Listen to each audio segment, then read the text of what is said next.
Quantas pessoas que...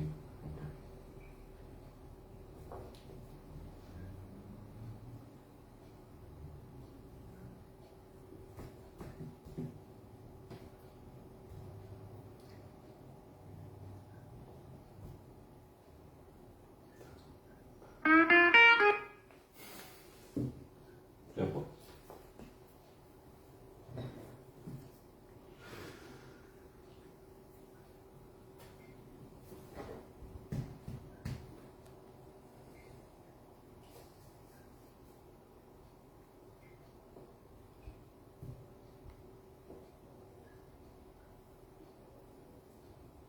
Uma boa noite a todos que estão aqui conosco em mais uma Hora da Prosa com Cristina Carvalho.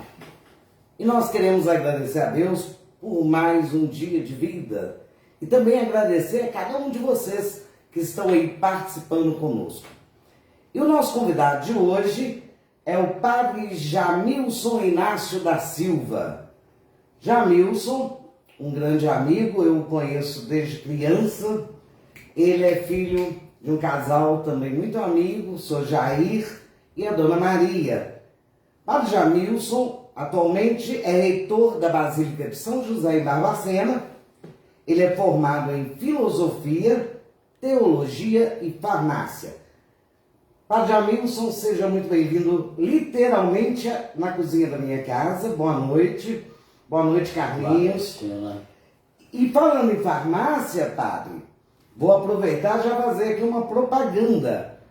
A propaganda de uma farmácia do meu sobrinho, do Rafael. Gente, quem ainda não foi conhecer a Drogaria Bem Popular Brasil, vai lá, faça seu orçamento, né? É hora de pechinchar com a minha cunhada. Vai lá, faça seu orçamento e vai conhecer a Farmácia Bem Popular Brasil. Tem medicação com até 95% de desconto. Bem, o padre, eu vou pedir licença para chamá-lo de Jamilson. Perfeitamente. Gente, não é por falta de respeito não, viu? É pelo hábito, né? Pela amizade. Sim, pela amizade. Jamilson, primeiro eu fico muito feliz, né, de recebê-lo aqui em casa e fico muito feliz por vários motivos. Um deles, pela amizade de família, pela amizade de adolescência, né? E feliz de receber na minha casa você como padre. Eu admiro muito o seu trabalho, a sua vocação. Obrigado. E para nós que somos católicos, né, que é o meu caso, do Carlinhos, da diretora, a gente fica muito honrado em receber, né, Carlinhos, um padre na nossa Hora da Prosa. Jamilson, eu conheço mais ou menos sua história, mas tem muita gente aí que está nos assistindo que talvez seja a primeira vez que esteja te vendo. Eu queria que você falasse um pouquinho como que surgiu essa vocação na sua vida. Muito bem, Cristina. Boa noite, Cristina. Boa noite, Boa Carlinhos. noite, padre. Boa noite àqueles que nos acompanham aí pelas redes sociais. Ô, Cristina, é o seguinte, tudo começou dentro da família, né? Eu agradeço muito a Deus a família que tenho, e foi na família que eu tive a minha primeira experiência de fé. E ali na convivência, no dia a dia, a gente foi crescendo, e mais ou menos depois, você sabe que a gente estudava na FEBEM, e na FEBEM tinha aquela missa todo sábado, Sim. celebrado pelo Padre Humberto, e a gente sempre ali participando, e um dia o padre Tarcísio, na época era seminarista, convidou que eu e o meu irmão, se a gente gostaria de ser coroinhas, acólitos, né? E nós aceitamos, não sabia o que era, né? E a gente foi com aquele pensamento de criança, acho que nós tínhamos aqui 9 anos para 10 anos, e a gente conviveu muito com o Padre Zanísio, a quem eu devo muito a minha vocação, aprendi muito com ele. E quando eu fiz 14 anos, um dia eu cheguei perto dele e falei: "Ô Padre Zanísio, eu gostaria de ir para o seminário." Ele falou: "Olha, vamos, eu vou fazer o possível para mandar você para Mariana." E com 14 anos juntei minhas malas, né? E fui embora. E passei lá no seminário esses anos todos, ordenei padre. Então, assim, tudo começou na família. Eu agradeço muito a Deus a família que tenho. E foi ali na família que eu tive a minha primeira experiência de Deus, a minha primeira experiência de fé. Muito bem. E Jamilson, é tão bom, sabe, ouvir você contar essa história e a gente vê que você se emociona quando fala da sua família, né? Família realmente é uma coisa muito bacana. E ouvindo você falar em família, eu me lembrei, Carlinhos, que o pai do padre Jamilson, o meu pai eram amicíssimos, né? E por sinal eram dois moleques, adoravam brincar, falar bobagem, você falando isso me veio à mente. Mas, padre, na realidade, quando nós resolvemos convidá-lo, nós gostaríamos que o senhor falasse um pouquinho para nós sobre fé. O mundo, né, o mundo todo passou e continua passando uma fase muito difícil com essa pandemia, né, um vírus que tem levado muitas pessoas conhecidas, muitas pessoas desconhecidas para nós, mas todas elas são seres humanos, né? E são famílias que merecem nosso respeito. E a gente percebe, padre, que está acontecendo alguma coisa com relação à fé do ser humano. Então nós gostaríamos que o senhor falasse um pouco sobre fé para nós. As pessoas estão precisando ouvir um pouco. Nós recebemos aqui, na hora da prosa, alguns psicólogos e eles assim deixaram muito claro para nós o aumento de medicação, o aumento de suicídios. Nós gostaríamos de pedir ao senhor que falasse para nós um pouquinho, né? E falasse aí para as pessoas que estão nos assistindo, como que a gente pode trabalhar isso espiritualmente. Muito bem, Cristina. A primeira coisa para a gente falar de fé, nós temos que ter a consciência que a antropologia filosófica ela fala que o homem ele é essencialmente religioso. Então, todos nós temos a necessidade de Deus, independente da sua fé.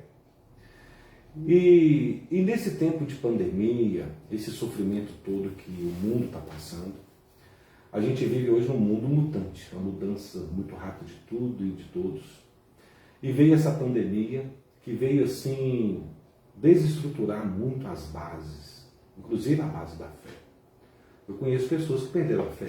Por quê? Porque perderam pessoas queridas, pessoas próximas. E por que isso acontece? Nós temos fé, todo mundo tem fé, todo mundo. Só que às vezes acontece que a pessoa ela não consegue conciliar a fé que tem com a vida. E quando eu falo da vida, dos problemas da vida. Diante da morte, do sofrimento, da dor. Então a fé, ela é algo que capacita a pessoa a acreditar.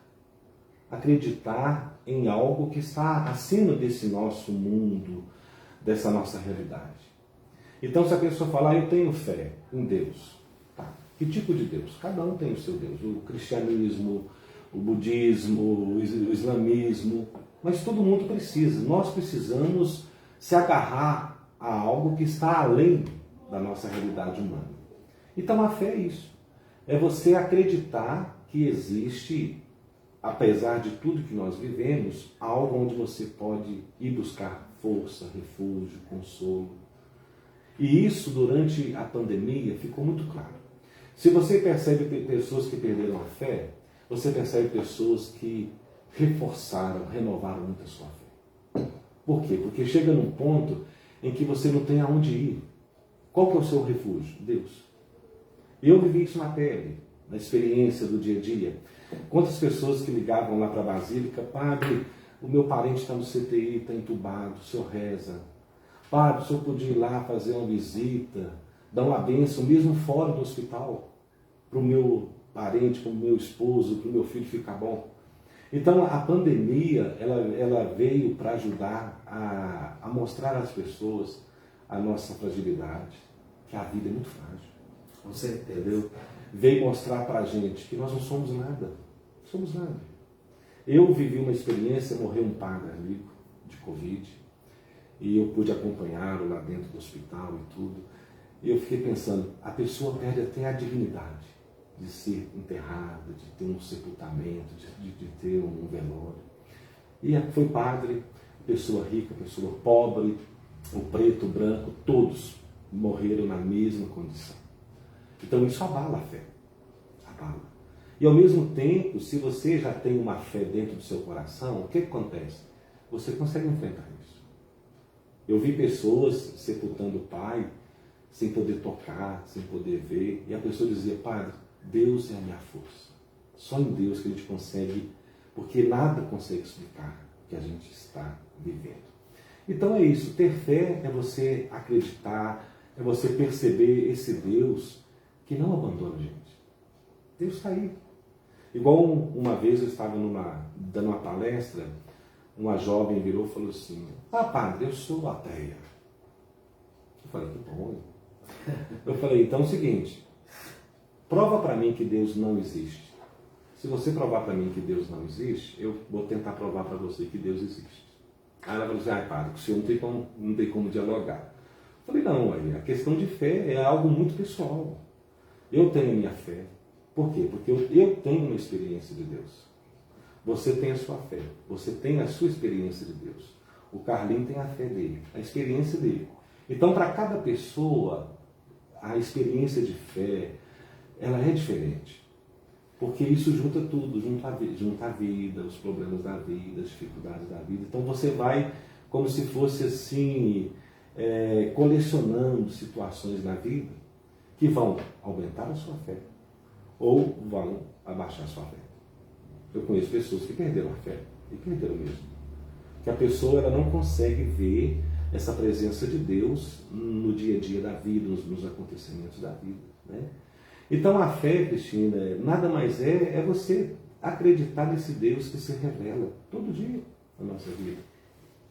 Padre, nesse momento, o que o senhor falaria para um jovem que está perdendo a fé? Que conselho o senhor daria para um jovem, para um adulto, não sei, para um ser humano está perdendo a fé? Sim. A primeira coisa, assim, eu queria saber quais são as experiências que ele está tendo na vida. Porque para você dar um conselho, você tem que saber, na farmácia, uma coisa que eu aprendi na farmácia, tudo tem um porquê e um para quê. Né? Por que ele está perdendo a fé? Porque a fé, Cristina, ela tem que ser alimentada. Se nós não alimentarmos a nossa fé, se a gente não cultivar a nossa fé, ela acaba. É igual o amor. Eu sempre digo isso quando eu faço casamento. Marido, cultive o amor que você sente pela sua esposa. Esposa, cultive o amor. Assim também é a fé. Se nós não a cultivarmos, ela acaba. Então, igual um jovem, por que ele está perdendo a fé? Será que porque a família não tem uma experiência de fé? Será que esse jovem está passando por sofrimentos na vida, que ele perde o sentido de tudo? Porque a fé, ela ajuda você também a dar um sentido na vida. Porque a pessoa que não tem fé, nada tem sentido para ela. Essa vida nossa ficaria algo tão ruim. Então, para um jovem que fala assim, padre, eu já passei por isso, padre, eu estou perdendo a fé. Eu sempre digo para o jovem, primeiro, perder a fé é uma questão muito, porque a fé, ela exige muita liberdade da pessoa. E Deus não interfere na liberdade. Você entendeu? Deus nos deu esse dom tão bonito que é a liberdade. Então, se o jovem se decide, eu perdi a fé, eu não quero mais, não é que perdeu. Alguma coisa está lá dentro dele. Aí eu falo para o jovem, procure lá dentro do seu coração, como se fosse uma brasa que está quase se apagando. Se você sopra, ela acende. Então eu digo isso para o jovem, às vezes lá no seu coração, porque está dentro da gente. A fé está dentro da gente, Deus está dentro da gente, né?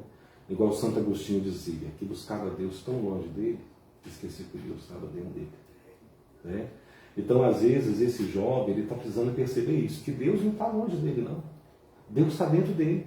Às vezes está aquela presença tão pequenininha que ele não percebe. Os problemas que ele está passando, as dificuldades que ele está passando, as decepções que ele passa, ele não consegue, isso cega a pessoa e ela não consegue perceber essa presença de Deus dentro dele. Então eu falo isso para o jovem, ó, Deus está aí dentro de você. E está lá no Salmo, buscai a Deus, porque Deus se deixa encontrar. Então se ele faz um caminho de busca, eu tenho certeza, Deus se deixa encontrar. Agora o jovem às vezes não quer buscar. E se ele não busca, ele nunca vai encontrar. Eu conheço uma pessoa, padre, que perdeu a mãe e a irmã em 25 dias, agora com a pandemia. E era uma pessoa de igreja. E hoje, quando a gente fala, ela ficou meio arredia. Sim. Sabe? Né, às vezes, vamos à igreja. Não, ela é bem radical, ela ficou muito radical. Sim. Agora, Cristina, o que acontece? Nós temos uma concepção, um conceito muito errado de Deus.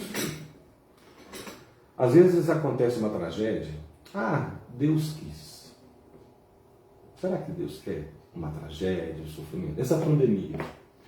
Eu não concordo em dizer, ah, Deus quis isso. Deus não quer a dor, Deus não quer o sofrimento. Deus nos criou para a gente ser feliz. Isso é um fato. Então nós nunca podemos julgar, culpar Deus. Teve essa pandemia? Está tendo. Da onde ela veio? Não sabemos. Como que ela foi criada?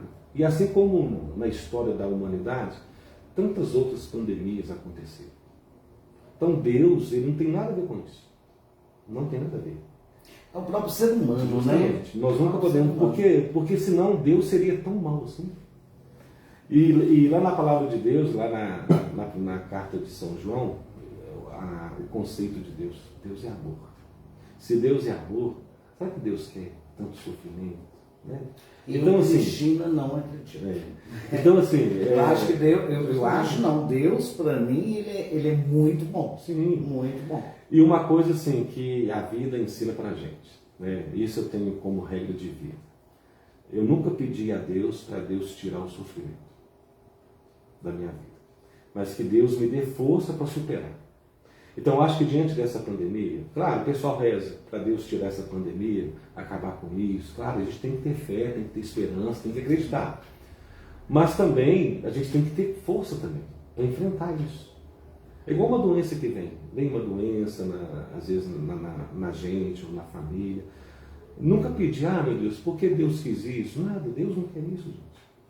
Mas se veio, o que nós temos que fazer? Buscar em Deus força para superar. Então, às vezes, muitas pessoas, igual eu conheço um senhor que ele perdeu em uma semana. Ele perdeu a mãe, perdeu o pai, perdeu o irmão. Entendeu? Então, abala. E depois, Cristina, a nossa concepção de morte também, né? O grande problema é isso. Nós ainda não temos uma concepção da morte. A morte é sempre um tabu para nós. A gente tem medo da justamente. E isso é uma questão cultural. Né? Quando fala em morte, tudo se abala, a gente se revolta, a gente não aceita. Por que a gente não aceita? Porque a gente perde. Nós não fomos educados a perder. Entendeu? Quando seu time perde, você fica triste. Se você sai à rua e perde um dinheiro, você fica arrasado. Então, isso é cultural. Nós não aprendemos a perder. Nós não fomos educados a perder. E a morte, quando ela chega, é uma perda. Você perde alguém que você ama. Perde um amigo, um pai, uma mãe, um irmão. Então, isso incomoda. Isso traz dentro de nós um vazio. Traz dentro de nós uma decepção também. E aí que entra a questão de Deus, a questão da fé. Se você não tiver fé, se você não tiver Deus, nada teria sentido na nossa vida. Nem a morte teria sentido. Jamilson, uma vez uma pessoa falou comigo, porque eu não tenho medo da morte, eu tenho pavor da morte. Medo é pouco. Quero morrer. Uhum. Quem me dera se eu pudesse viver 250 anos. Eu gosto da vida. Né? Pode me criticar quem quiser, mas eu amo viver. Sim, eu gosto. E eu sempre falo, não tem medo, não, eu tenho pavor. E alguém disse para mim assim, então você tem pouca fé. Porque você não podia ter medo da morte. E até hoje eu não entendi essa colocação, porque eu não penso que, talvez eu esteja errado, mas eu não penso que é a questão de eu ter pouca ou muita fé que me faz ter pavor da morte. Sabe? Porque, Cristina, isso tudo acontece assim. A vida da gente, ela é feita de experiências boas e experiências más. Entendeu? Quando você fala assim, eu amo viver. Por quê? Porque você tem experiências boas na sua vida. Vale a pena viver. Viver é bom, é gostoso viver. E mesmo com as ruins, né? Sim. Eu acho não. Cada período ruim que você atravessa te faz crescer, né? Te faz ser melhor. Entendeu? Então, assim, dizer, eu tenho medo da morte. Você tem fé ou não tem? Não tem nada a ver. Entendeu? Porque a morte não vai chegar. E essa pandemia. E o pior e essa pandemia, ela veio mostrar isso para nós. Né? Que a morte, não é a morte, vamos mudar o termo. A fragilidade da vida é incrível. É muito, gente. Eu vi jovens morrendo, pessoas que tinham a vida toda de esporte, pessoas morrendo. Mas eu vi também pessoas de 90 anos que pegaram essa pandemia, que superaram, que venceram. Então, assim, o grande problema dessa pandemia, desse vírus, agora como farmacêutico, é que em cada organismo ele age de uma forma diferente. Entendeu? E diante disso tudo, a gente percebeu, peraí, a morte está aí. A morte está batendo na nossa porta. E como bateu. Né? Continua, né? Continua.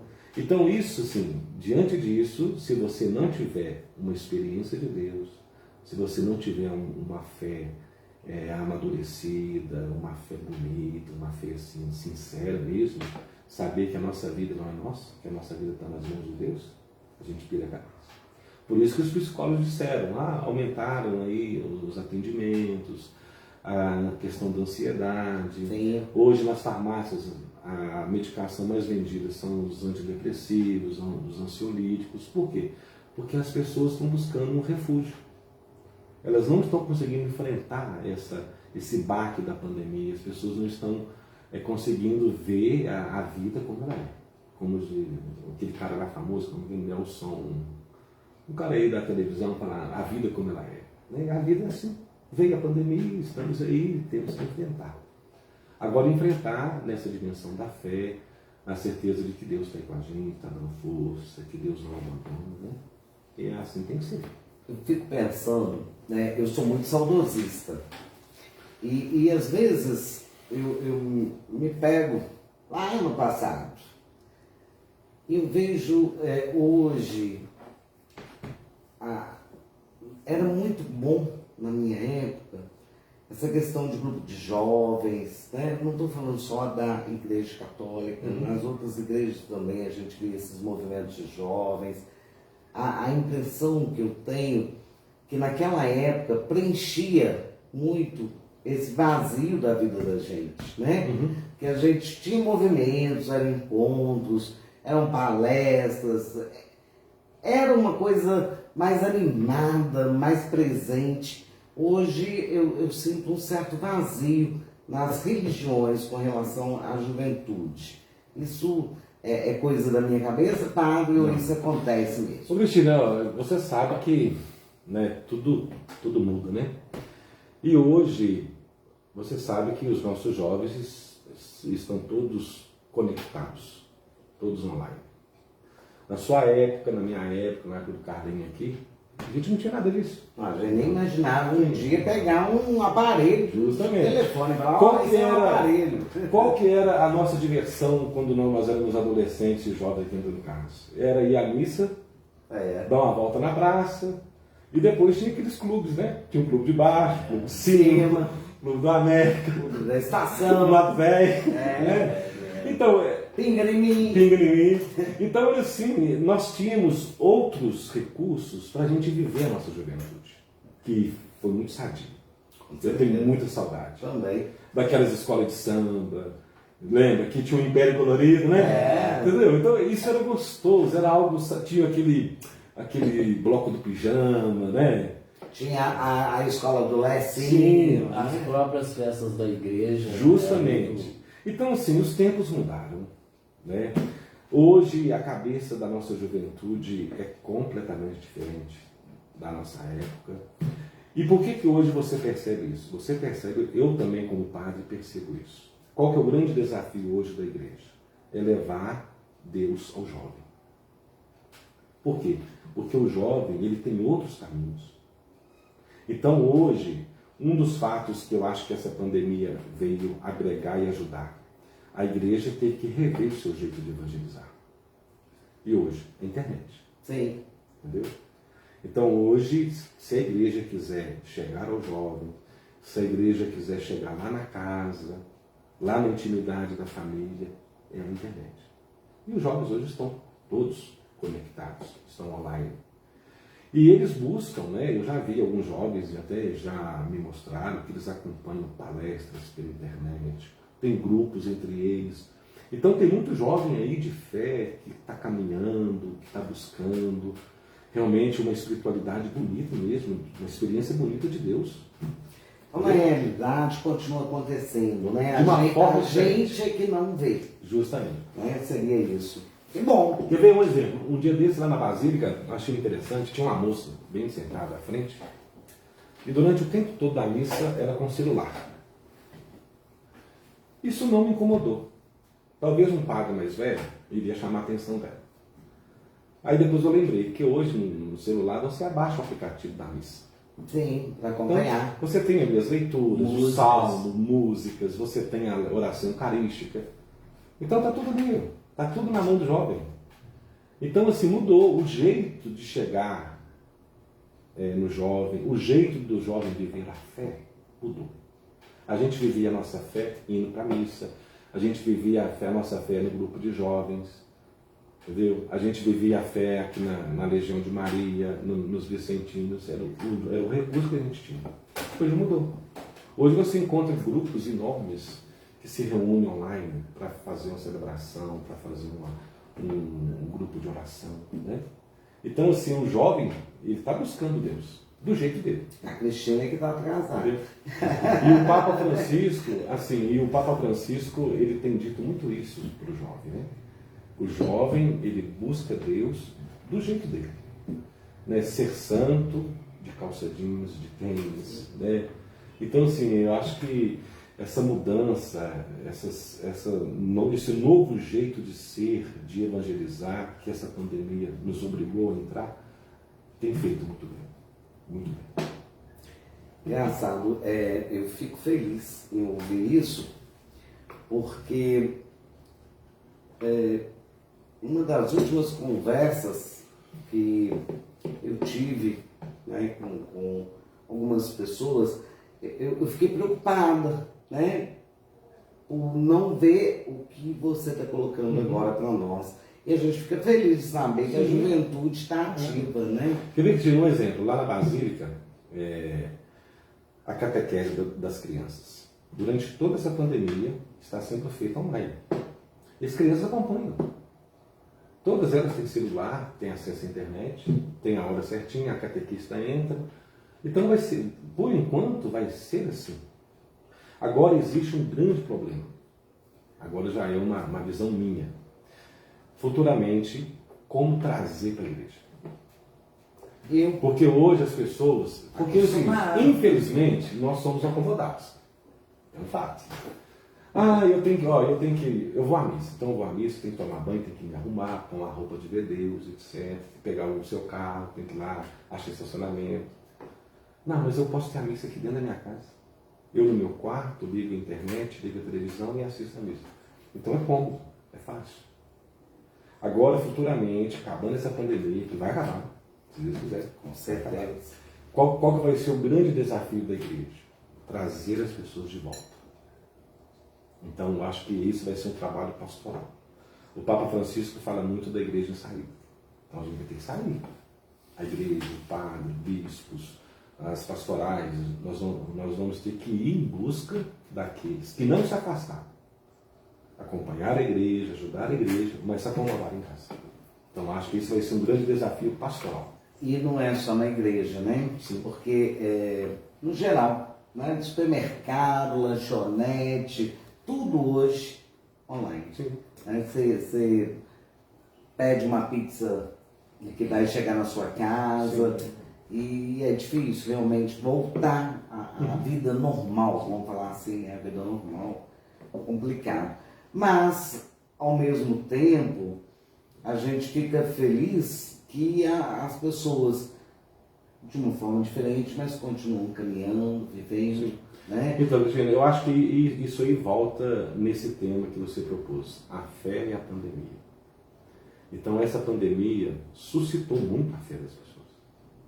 A prova diz que as pessoas querem acompanhar, querem assistir, acompanham a missa pela internet, pelo YouTube, etc. Então, assim, está muito ligado o momento da pandemia, o momento da dor, do sofrimento, mas também esse momento de fé, que ajudou muita gente. Lá na Basílica nós temos a missa toda quarta-feira pela TV Objetiva, mas é muita gente que acompanha. Gente de São Paulo, do Rio, de vários lugares. Então você acha que aumentou mais do que diminuiu? Justamente. Quer ver um exemplo? A Basílica, na época normal, caberia 900 pessoas sentadas. Sim.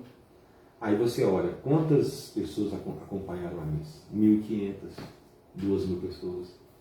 Então você consegue atingir, você chega mais às pessoas. Então essa pandemia, ela ajudou muito a levar a fé, usando esses meios novos, da tecnologia, da internet, e chegou e fez diferença na vida de muitas pessoas, muita gente. Para o padre, acontece também, e eu acredito que você já deve ter presenciado isso, as pessoas passarem um período onde elas perdem a fé, eu vou usar um termo estranho, mas que elas chegam ao buraco mesmo, e depois elas conseguem voltar. Acontece muito, né?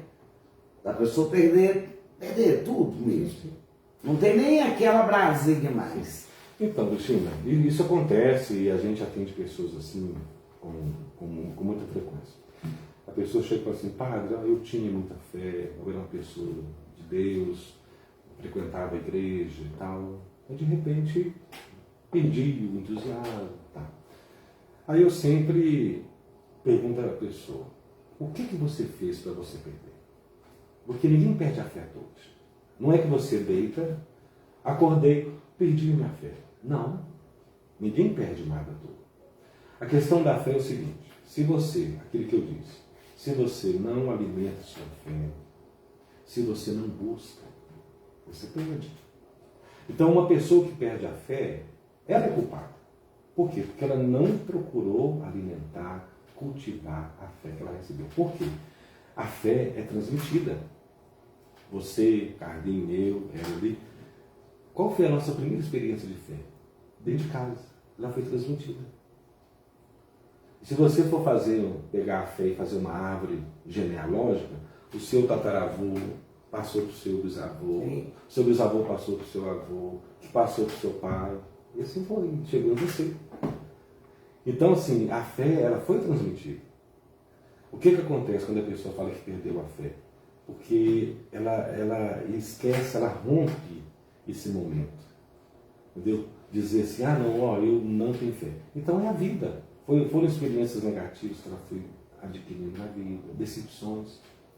Decepção, às vezes, com a igreja. Entendeu? Eu conheço pessoas que decepcionaram com a igreja e perderam a fé. Então nunca tiveram fé. Porque a questão de fé, uma coisa que as pessoas têm que entender, uma questão é a fé em Deus, outra questão é a igreja. Uma questão é religião, outra coisa é religiosidade. O que é a religião? São os ritos. A missa, o culto evangélico, a umbanda, tantas outras religiões que nós conhecemos. Então isso é religião. É um jeito de você fazer a sua experiência de Deus, cantar, rezar, pular, beleza. Outra coisa é religiosidade. Porque a religiosidade está dentro da gente. Isso ninguém tira. Você entendeu? Então nós somos, por isso que eu comecei falando que na antropologia filosófica fala que o homem ele é essencialmente religioso. Então todos nós temos essa experiência de Deus dentro de nós. Todos nós temos essa religiosidade. O problema é como que nós a vivemos. Então se você tem uma vida legal, você vai conseguir caminhar na fé.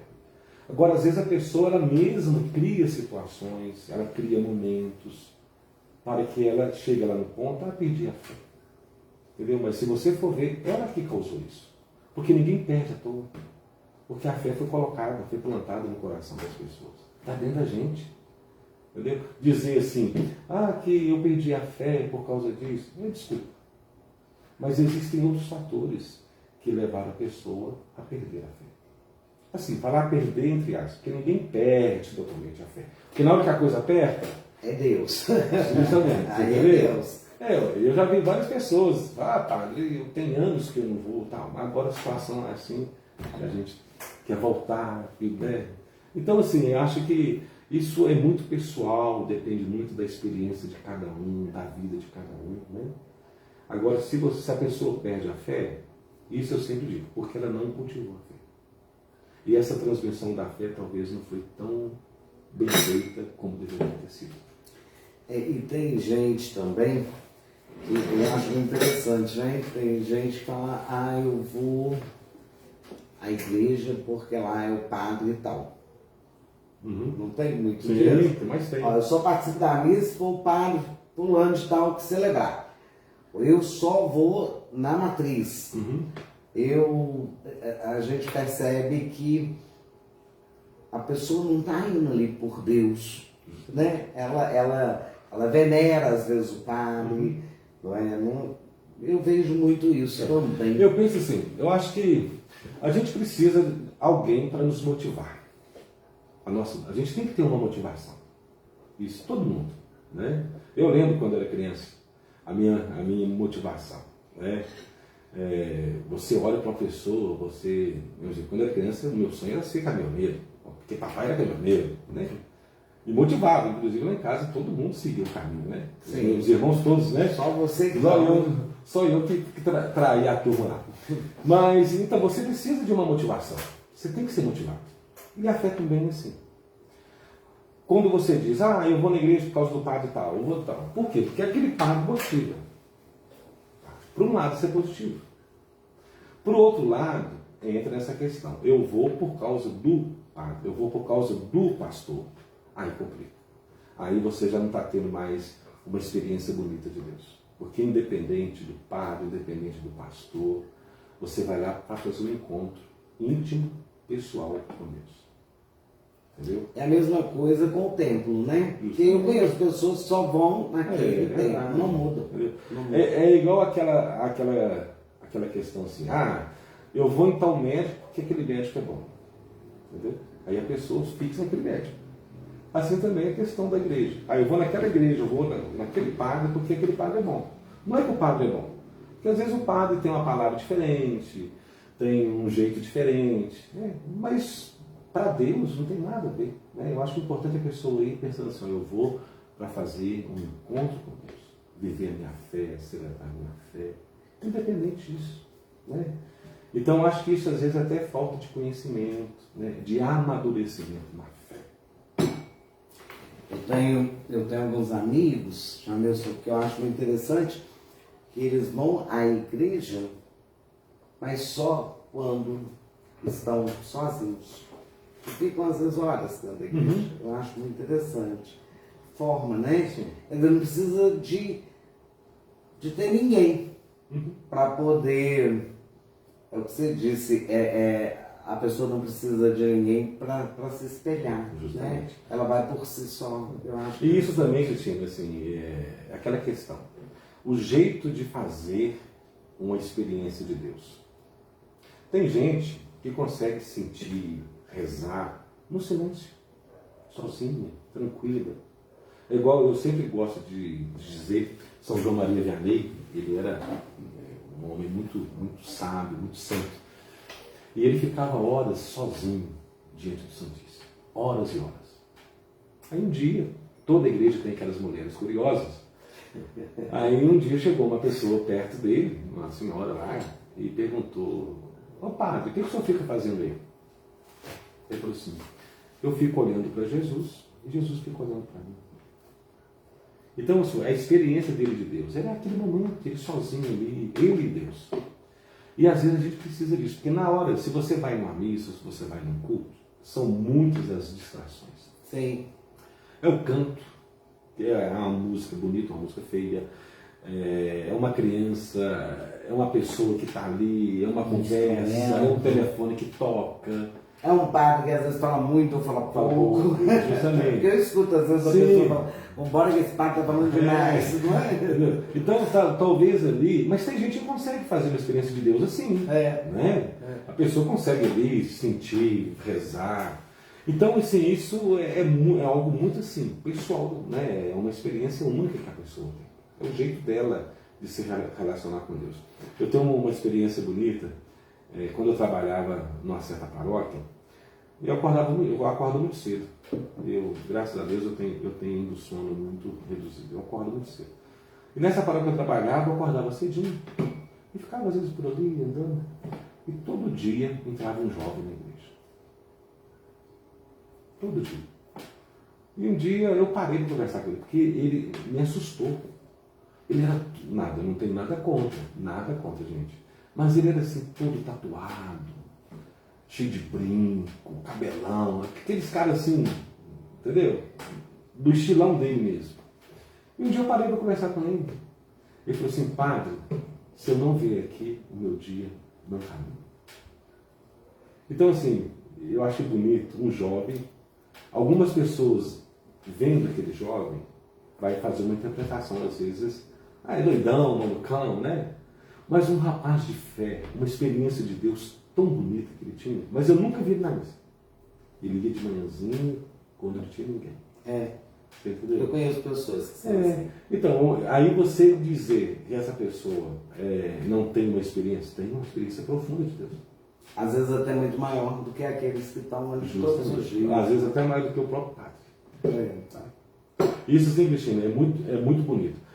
Uma vez também, quando eu trabalhava em Forquim, eu nunca vi uma experiência de fé tão grande de uma pessoa tão simples. Uma senhora que nunca sentou nunca teve um diploma, pessoa que nasceu ali, viveu ali, uma pessoa muito simples.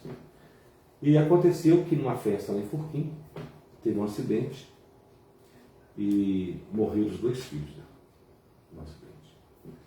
E eu fui fazer a encomendação, colocaram na igreja, colocaram as 2 urnas, né, do lado, e ela ficou no meio. Durante toda a celebração, ela ia até um filho, acariciava, voltava, acariciava o outro. O tempo todo, a celebração. Mas sem grito, sem choro, sem nada. E acabou a missa, eu fui abraçá-la. Ela ajudava muito lá na igreja.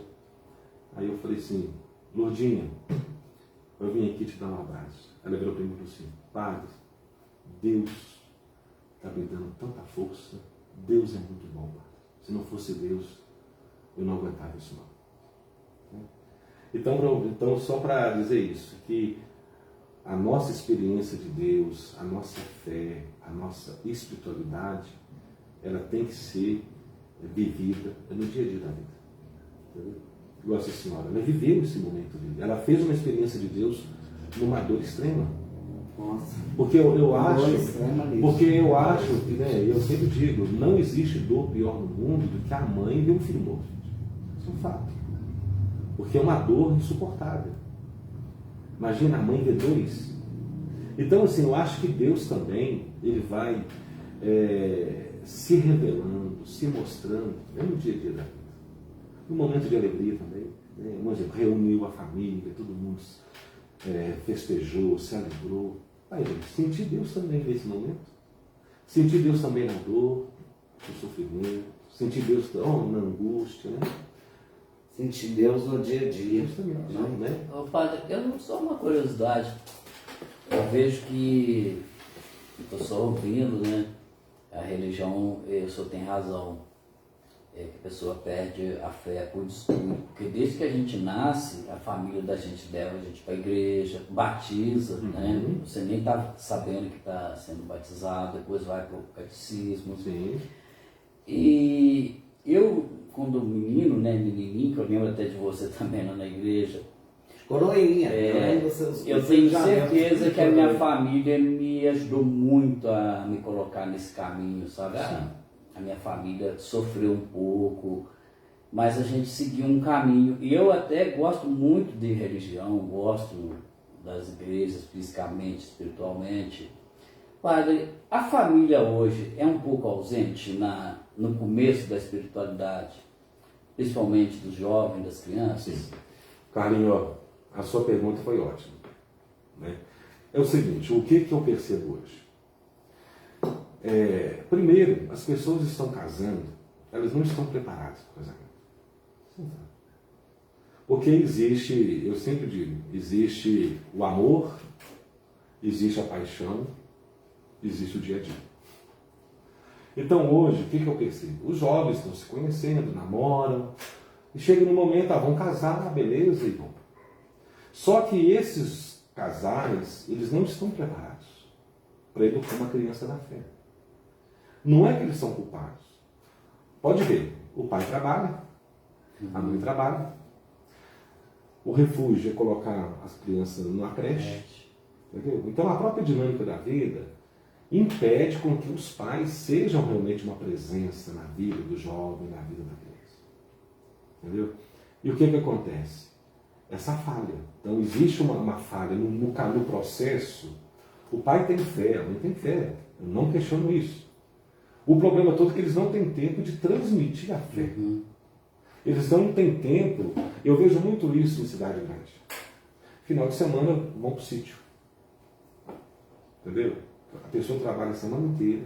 O sistema, né? Entendeu? Aí, final de semana, vamos para o sítio. Pega os filhos, vão para o sítio, ele passa o final de semana no sítio, volta no domingo à noite. Então, isso atrapalha. Depois, hoje, em algumas cidades grandes, eu me lembro quando eu trabalhei lá em Barão. Em Barão, a gente tinha muitas dificuldades também com algumas situações lá. Por quê? Porque o pessoal trabalha de turno. Empresas, né? A Gerdau, etc. Então tinha domingo lá que o pessoal não tinha como ir à missa, porque estava trabalhando no turno. Aí eu me lembro que na época o padre Tarcísio colocou uma missa na segunda-feira, para quem não podia. Entendeu? Então assim, justamente, então a igreja também ela tem que buscar também algum refúgio, dar alguma opção. Quer ver um exemplo disso? Uma coisa simples. Hoje o nosso povo está virando morcego. O nosso povo está virando um povo noturno. Um exemplo. As pessoas casavam antigamente 11 da manhã, meio-dia, né? A festa era um almoço. Justamente. Eu lembro aqui em casa, eu ajudei muito casamento. Meio-dia, 1h, 2h da tarde. Sim. Hoje ninguém mais casa nesse horário. O pessoal quer casar de noite, porque o pessoal está virando morcego. Só anda à noite, só funciona à noite. Entendeu? Igual missa. Manda colocar uma missa às 6h da manhã. Ninguém vai, gente. O pessoal quer dormir. Colocar uma missa meio-dia. Ninguém vai, é hora de almoço. Então a igreja ela tem que se adaptar também a cada realidade que ela está. Entendeu? Então nessa questão da família, a igreja tem que ter um olhar diferenciado. E por isso que eu digo que a catequese ela tem que ser uma catequese bem feita. Por quê? Porque o que a criança não tem em casa, ela tem que receber na igreja. Essa formação. Igual um dia desse uma mãe. Padre, eu vou tirar a minha criança da catequese porque a minha criança não sabe rezar o Pai Nosso e Ave Maria. Eu falei assim para ela, minha filha, a gente aprende a rezar o Pai Nosso e Ave Maria dentro de casa. Os primeiros catequistas são os pais. Então, amar a Deus, aprende em casa. Amar o irmão, você aprende em casa. Rezar, você aprende em casa. A sua experiência de Deus é em casa. É o que nós vivemos. Mas o próprio sistema, né? Tem muitos pais que às vezes querem fazer, mas ao mesmo tempo tem que colocar o pão na mesa, né? Justamente. É complicado. E depois, Cristina, a gente só pode oferecer o que a gente tem. Como que um pai e uma mãe vai falar de Deus, vai falar de fé, se eles não têm também essa experiência? Entendeu? Eles não tiveram isso também. Porque é o seguinte, se a gente for pegar o tempo, vamos pegar aí, de 30 anos para trás, a nossa formação como é que foi. Totalmente diferente. Entendeu? Eu falo para você, um exemplo, quando eu fui fazer faculdade, eu assustei muito. Por quê? Porque era tudo online, tudo na internet, tal, etc. Tal.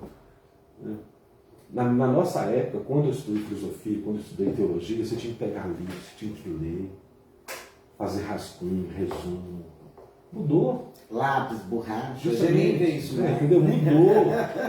Entendeu? Mudou. Então, assim, a própria formação acadêmica, a própria formação cristã vai mudando. E nessa mudança acontece algumas falhas. Então, no passado, isso vocês lembram que quem ia à missa? A família toda ia à missa. É. E o pai, a mãe, os Geralmente de manhã, né? justamente. Mamãe fala que ela saía lá da borda para vir à missa. E tinha a missa lá no Colégio dos Padres, tinha todo mundo para a missa. Entendeu? Então, aquele ditado, as palavras comovem, o que aí fica são os exemplos, o testemunho. Então a fé é isso, tem que ter testemunho. Então se o pai e a mãe não dão o testemunho, porque não podem, fica falho. E aí como que essa criança, quando for pai, quando for mãe, como que vai ser a educação dessa criança também? Como que ela vai educar os filhos? Então assim, a gente está vivendo um mundo em mudança, e são mudanças rápidas.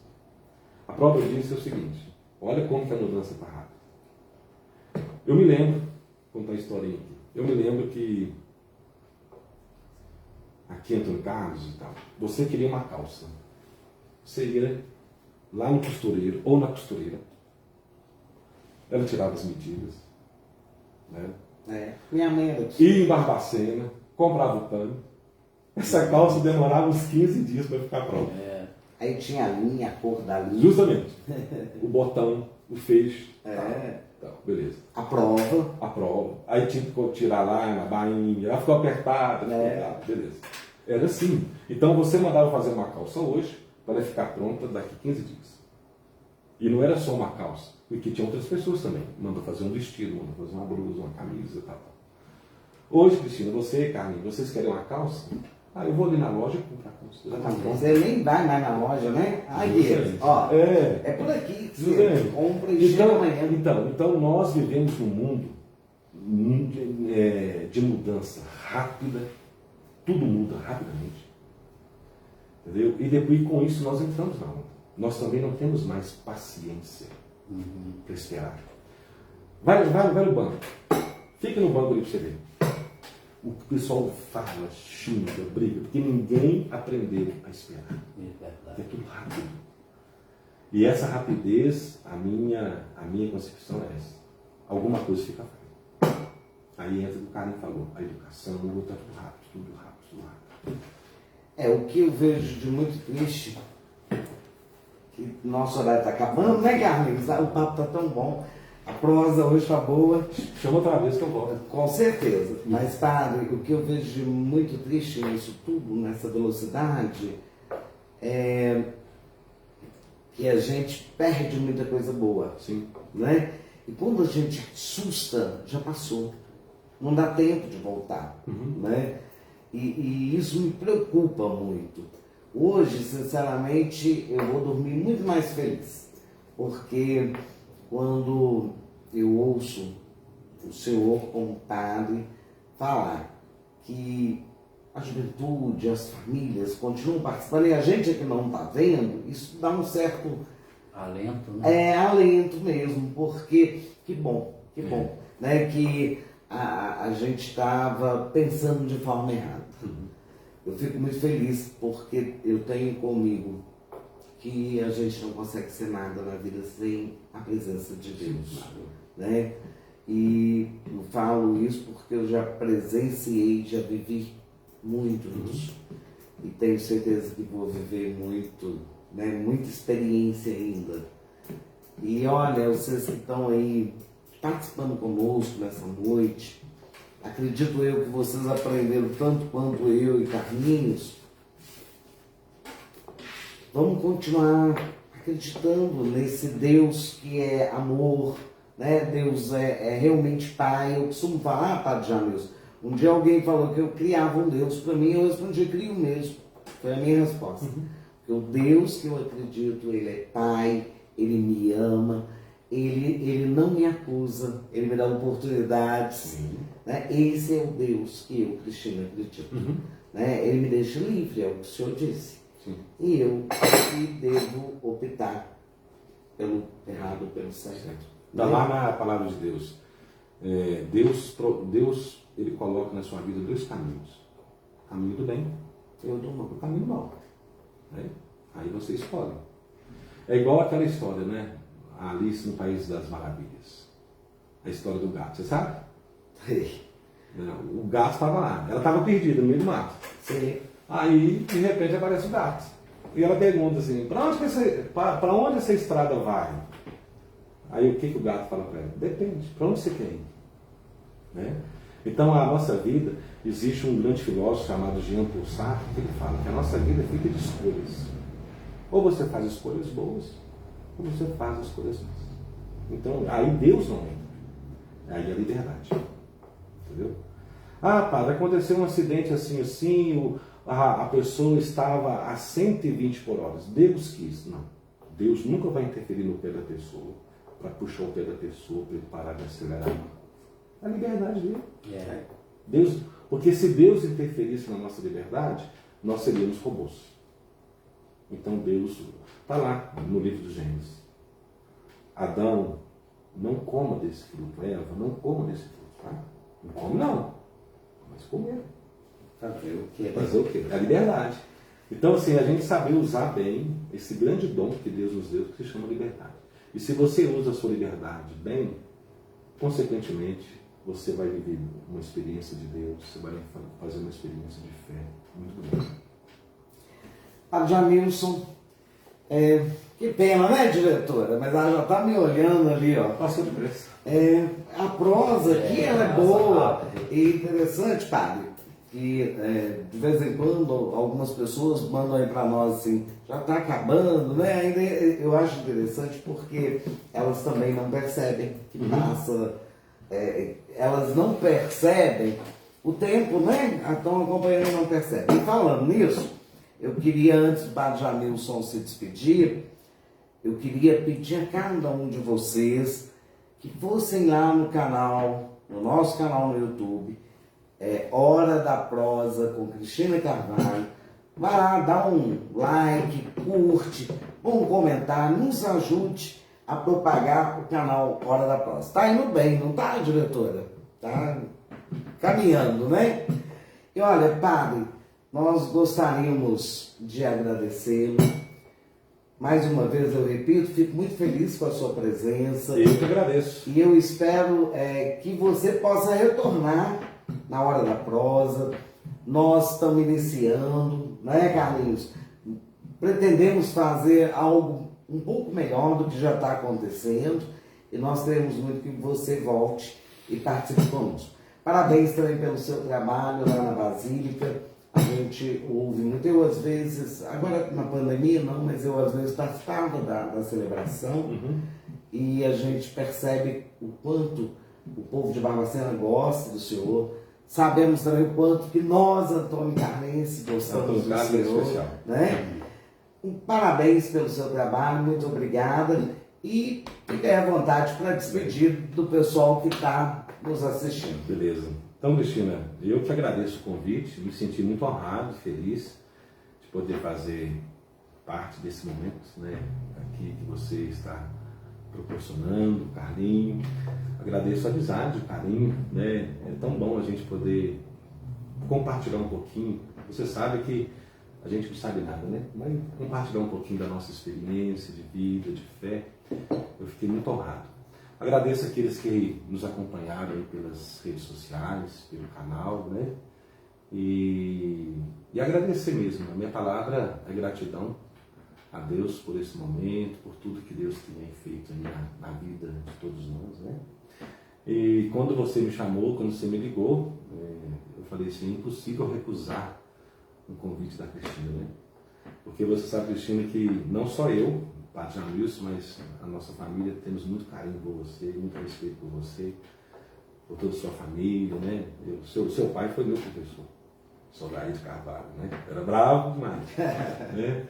Então, assim, é eu que agradeço poder compartilhar um pouquinho aí do nosso conhecimento a tantas pessoas que estão nos acompanhando, né? Que Deus, então, nos abençoe, nos dê muita força, muita paz, muita fé. E termino dizendo o seguinte, nunca percamos a fé e a esperança. É a recíproca verdadeira, viu, Jamilson? Obrigado. Carlinhos, você quer se pedir do pessoal? Carlinhos, eu vou te fazer agora um pedido. Você pode dar uma bênção para as pessoas que estão nos assistindo? Vamos encerrar hoje com uma bênção, gente. E até terça-feira, se Deus quiser e Ele quer, na próxima Hora da Prosa com Cristina Carvalho. Que desça então sobre todos nós, sobre nossas famílias, sobre você que nos acompanhou nesse momento, sobre sua família. Essa bênção de Deus nos dando sempre a saúde, a proteção e a paz, aumentando em nosso coração o dom da fé, o dom da esperança, em nome do Pai, e do Filho e do Espírito Santo. Amém.